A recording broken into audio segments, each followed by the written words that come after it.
ये है मलाइका, जिसके एक नहीं तीन पति हैं। जी हाँ, तीनों पति शहर के सबसे बड़े बिजनेसमैन होते हैं। वो हैंडसम तो थे ही, लेकिन उनमें कुछ कमियां होती हैं जो मलाइका की ताकत होती है।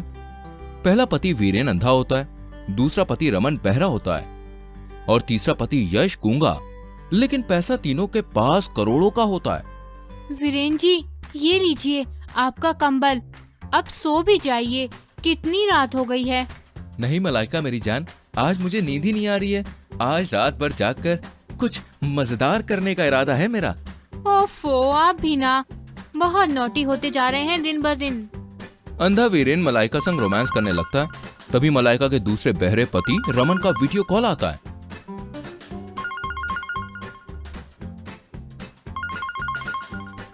मलाइका बहरे पति रमन का वीडियो कॉल रिसीव करती है और हाथों से इशारा करके ये दर्शाती है कि मैं मायके में सही सलामत हूँ, लेकिन जुबान से वो कुछ भी नहीं बोलती।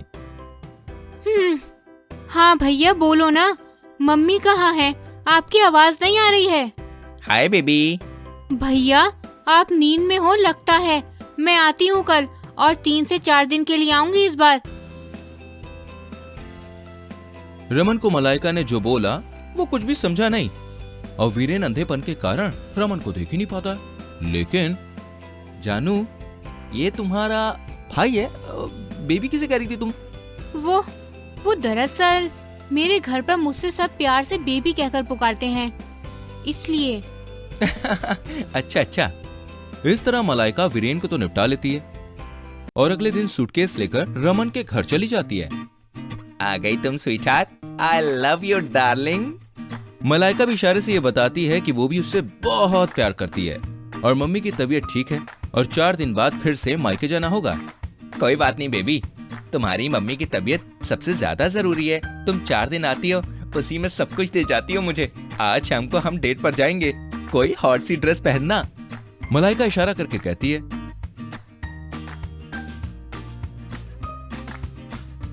रमन मलाइका के गाल पर एक किस देता है।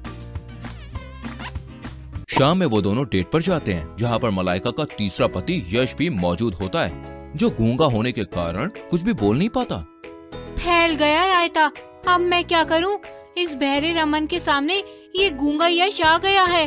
नो, ये तो मेरी तरफ ही आ रहा है। आज तो मेरे तीनों पतियों का भांडा फूट कर ही रहेगा। यश मलाइका और रमन के टेबल के पास आता है। तभी रमन भैया, मैंने निहारिका को फोन किया है, वो आ रही है, जस्ट 5 मिनट्स। यश वहाँ पे आता है और मलाइका से इशारों में पूछता है कि तुम यहाँ पर इसके साथ क्या कर रही हो? ये तुम्हारा भाई है क्या? यस हनी, ये मेरा भाई है। एक्चुअली इसकी गर्लफ्रेंड आ रही है बस 5 मिनट में। इन दोनों का झगड़ा हुआ है, इसलिए मैं सॉर्ट करने के लिए आई हूँ। तुम्हें पता ही है कि मैं कितनी बड़ी लव गुरु हूँ और पता नहीं कौन कौन सी गुरु हूँ। तुम जाओ यहाँ से, मैं तुम्हें मिलती हूँ थोड़ी देर में। यश ठीक है का इशारा करके वहाँ से चला जाता है। इस तरह मलाइका अपने तीनों पतियों को उल्लू बनाती फिरती है और उनके पैसों पर ऐश करती है।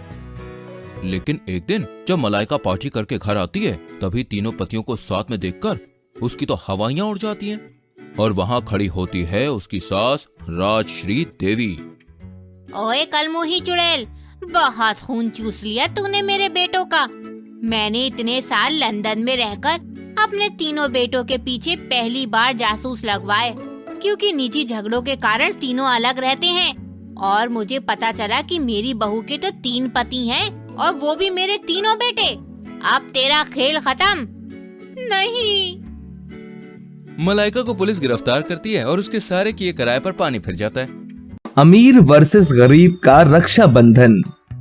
सुमन एक बहुत ही गरीब महिला होती है। वो लोगों के घरों में काम करके अपना घर चलाया करती थी।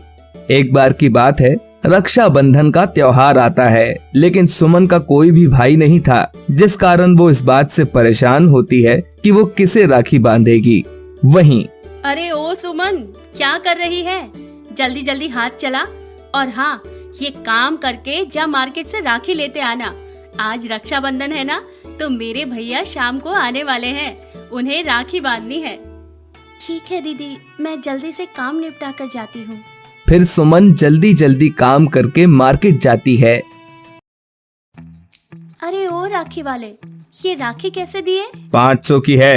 अरे वाह, ये तो बहुत प्यारी है। ये ठीक रहेगी मालकिन के भाई के लिए। भैया, ये राखी पैक कर दो और एक कोई सस्ती लेकिन अच्छी सी राखी दिखा दो जो मेरे बजट में हो। ये लो दीदी, ये राखी मात्र 50 रुपए की है और बहुत ही सुंदर। अरे वाह, ये तो बहुत प्यारी है। ये ठीक रहेगी। ठीक है भैया, ये भी पैक कर दो। और हाँ, हैप्पी रक्षाबंधन। तुम्हें भी बहन रक्षाबंधन की ढेरों बधाइयाँ। फिर सुमन वो राखी लेकर राखी वाले को पैसे देकर घर आ जाती है। मालकिन, ये लो आपकी राखी। ला दे। राखी तो ये है, और इस झोले में क्या है? मैम साहब, ये राखी मैंने ली है साहब जी को बांधने के लिए। वो भी तो मेरे भाई जैसे हैं। अरे वाह रे कलूटी, भगवान ने तुझे भाई नहीं दिया तो मेरे पति को राखी बांधकर उसे लूटना चाहती है। मैं अच्छे से जानती हूँ तुम जैसी नौकरानियों के नखरे। जाकर काम कर। आई बड़ी मेरे पति को भाई बनाने वाली। बस ये नौकरानियाँ महंगे गिफ्ट की फिराक में रहती हैं। तभी सुमन उदास होकर वहाँ से चली जाती है। जिसका भाई नहीं है वही ये दुख समझ सकता है। छोड़ो, मैं अपने बगल वाली पड़ोसन के बेटे को ही राखी बांध दूंगी। वो भी तो भाई है। वहीं मानसी अब सुमन को नीचा दिखाने की कोशिश करने लगती है। अरे ओ सुमन, जाकर मेरे भाई के लिए जूस लेकर आ। जी। फिर सुमन जब जूस लेकर आ रही होती है तभी मानसी उसे धक्का दे देती है और ग्लास नीचे गिर जाता है। अरे अकल की अंधी, अब तक अकल पर पर्दा पड़ा था, अब क्या आंखें भी मूंद गई हैं क्या? इतना महंगा ग्लास तोड़ दिया। सॉरी मैम साहब, वो गलती से गिर गया। गलती? तुझे तो मैं अभी बताती हूँ। अरे छोड़ो ना बहन, जा राखी लेकर आ और जल्दी से मेरी कलाई प्यारी सी राखी से सजा दे। हाँ भाई, अभी लाई। फिर मानसी पूजा की थाल लेकर आती है और बड़े ही प्यार से अपने भाई की आरती उतारकर उसे राखी बांधती है। चल, अब जल्दी से मेरा गिफ्ट दे। ये ले। धत, 1 रुपया? क्या मैं भिखारी थोड़े हूँ? रियल वाला गिफ्ट दे। ये ले बाबा, तेरा फेवरेट डायमंड सेट। तुझे यही चाहिए था ना? हाँ, ये तो बहुत प्यारा है भाई। फिर वो खुश हो जाती है। वहीं सुमन मानसी और सूरज दोनों के बीच का प्यार बड़े ही ध्यान से देख रही होती है।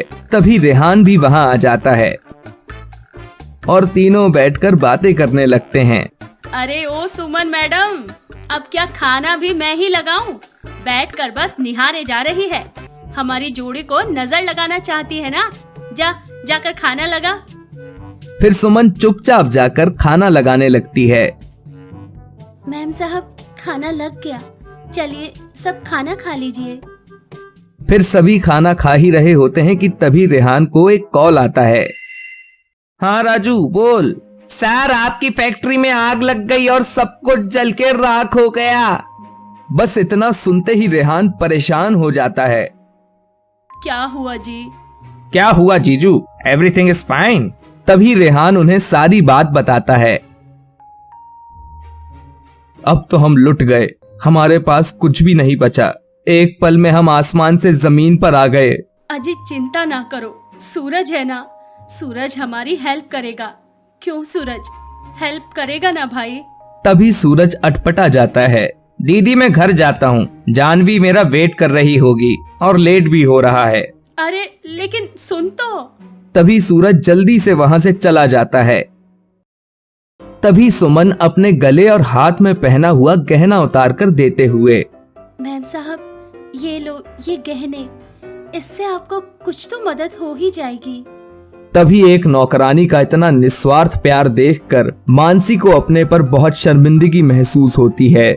मुझे माफ कर दे सुमन, मैंने तुझे क्या कुछ नहीं सुनाया। तू तो बहुत साफ दिल की है। कोई बात नहीं मैम साहिब, आप तो मेरी बड़ी बहन जैसी हो। बहन नहीं, भाभी।